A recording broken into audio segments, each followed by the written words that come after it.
My intention here was to make sure that my arrival in the Philippines was a soft landing and not a hard landing. And by that, I mean making sure that my initial few weeks or months were as comfortable and as similar to the West as possible. Now, it's one thing to land in, for example, a city like Cebu, where there are numerous hotels and condo buildings that are situated centrally and conveniently close to all the amenities that you would find in the West, such as restaurants, coffee shops, and familiar brand names like Starbucks, KFC, alongside modern shopping malls that would easily rival any of those in the West. But it's entirely another to have a hard landing in the province or countryside, more rural areas that are generally remote and therefore further away from all the niceties which might, to the average Westerner, including myself, feel more like landing in the jungle. The underlying essence of all of this is to do it, but to do it intelligently, and on the basis that I'd really only considered Cebu as being a viable option here, as I viewed Manila as being just too big for me personally, perhaps just a little too daunting to negotiate my way around a city of that size on arrival while coping with the heat and trying to get the basics right. Cebu City seemed to be well positioned and relatively central to gain access to many other destinations to visit in the Philippines, having Mactan Airport and a variety of ferry and boat routes available. To make things even more comfortable, I was focusing specifically on finding somewhere close to the vicinity of IT Park. Being one of the key economic zones in the region, which primarily focuses on information technology and business outsourcing, the park is filled with modern office buildings, residential spaces, and has a wide array of dining and entertainment options. Therefore, it's popular for both professionals working in the area and also locals and tourists who come to enjoy the vibrant atmosphere, trendy cafes, restaurants, and occasional events that are held there. It's situated within minutes walk of Ayala Shopping Mall, with its own variety of places for shopping and eating all under one roof. The whole area is generally nice and safe, which makes it a popular place for expats to congregate, and there is a bus terminal close by that takes you to different areas of the Cebu region, and local transport has a new air-conditioned buses running along several routes throughout the city. Obviously, the first step is to check that the different types of accommodation that will be available to me in that specific area and the associated costs. On arrival, it will be possible for me to check into a hotel for a night or two and then perhaps find an Airbnb to spend my first month while I gain my bearings and settle in. However, I decided that I would go straight for the Airbnb route in a condo development that was very central, and most of these are self-check-in. After all, it's only a 30 or 40 minute taxi ride from the airport to the city, so I just couldn't see the point in wasting the time or expense on a hotel. The search for accommodation begins on Airbnb, where prices are usually around 20 to 25% more than what you might find on a 12-month lease on sites like Lamudi or RentPad. However, bear in mind that this usually includes all the utilities and gives you the freedom to move around from city to city or even country to country at any time. This way you can stay for a few days, weeks, or even months to see if you are happy with the surroundings, facilities, and the noise level, neighbours, etc. So you're not tied to a 12-month lease or having to put down an initial month's rent and 2 months security deposit all in one go. If you're absolutely certain, however, that you want to put your roots down and commit to a lease on a property in a certain area of a particular town or city, renting a property in the Philippines can be a smooth process if you're well prepared and aware of the local practices. Then you can start looking through various platforms online like Lamudi, Property24, or even Facebook Marketplace. Real estate agents can help, especially for high-end properties, and some aren't even listed online. So talking to locals or friends through word of mouth can help as well. Prices sometimes can be negotiated, especially if the property has been vacant for some time. Although peculiar to the Philippines, landlords can be quite stubborn in so much as even it's been vacant for a time, they'd rather wait for somebody to pay the full rental price as opposed to offering a discount just to get somebody in and get an income. Sometimes the price will not be in the listing, and of course you can guess why.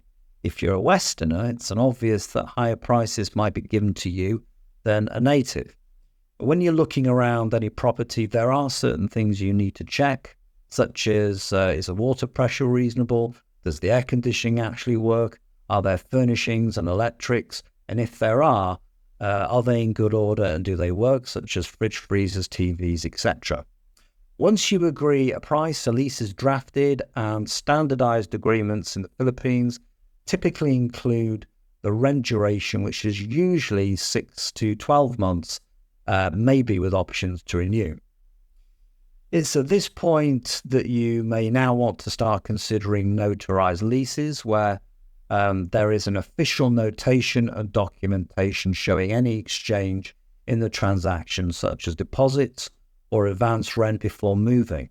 Ideally, you do want to be getting the keys to the property in exchange for any deposits or advance to make sure that you can actually gain access in the first place. It's usually also a good idea to make sure that you are dealing with the official representation of either the landlord or the owner of the residence to avoid any unpleasant surprises in dealing with people who are not authorized to lease the accommodation of which you are handing over money for. Most of these condo developments have some kind of management office situated somewhere, so contacting them first can save an awful lot of time and trouble after the fact. It's better to be sure. Of course, a security deposit, usually 2 months' rent upfront, along with an advance rent of 1 month, is normally due. The big issue of contention here is the maintenance, which needs to be clarified. Who is responsible for repairs? Now, although a formal contract should be protecting both the landlord and the tenant, if there are any disputes, legal recourse can be very slow. On this basis, I will be looking to put down 2 months' rent in advance, along with just 1 month for deposit. And if they don't like it, well, I can always move on. After signing, you obviously move in, and depending on the property utilities like electric, water, internet, they may already be in place, but if not, you'll have to apply for those connections, and especially internet, these can take time. Ideally, I think I'd want to make sure that these are in the name of the landlord, and I would prefer to pay directly to them in order to make it more straightforward. And it gives me the option of leaving the property and making things easier. During tenancy, payment for the rent is often paid via post-dated checks, so the landlord in theory has all the months of rent in advance, and in the event of a dispute, you'll have to leave the property for some reason. Those post-dated checks could still be cashed regardless.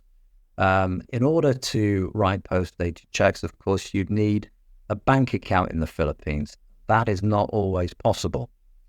Also, bouncing a check is actually a crime over there. So there's no way in the world I'd want to open myself to that situation. And let's face it, nowadays, who even has a checkbook?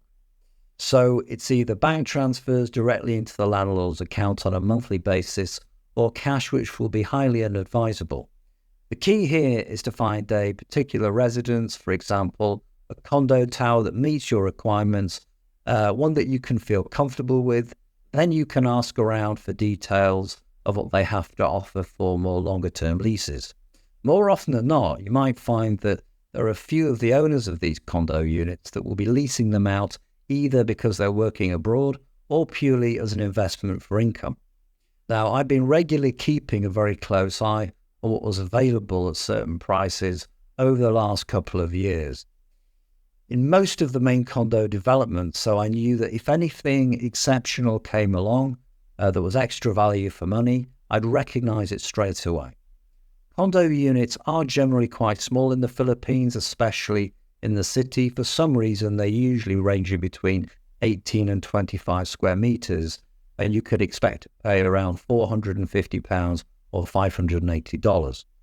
Although when you compare to Western prices, the savings are significant, and of course you can make it either as cheap or as expensive as your budget allows. Usually most condo developments will have a version of amenities of their own, in so much as a pool and a gym. However, most of the gym facilities are pretty substandard at the lower end, and it's not uncommon to see this consisting of a room with a bench and several free weights and an exercise bike if you're lucky. Most of the time you'll find the equivalent of a 7-Eleven either situated in the building itself on the ground floor, or if not, then in close vicinity within a couple of minutes walk for things like snacks and toiletries and so on.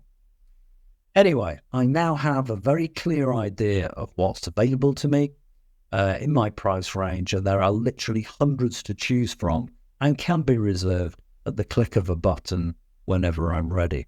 So I don't have to worry about that until much closer to the time.